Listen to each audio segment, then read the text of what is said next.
Hello viewers, today I like to show you how to turn off comments for already uploaded photos and videos in Instagram. First, launch Instagram. Tap on profile icon on the bottom right corner. Tap on the post for turn off comments. Now tap on three dot on the top right side.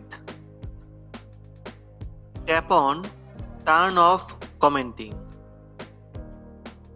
In this way, you can turn off comments for already uploaded photos and videos on Instagram.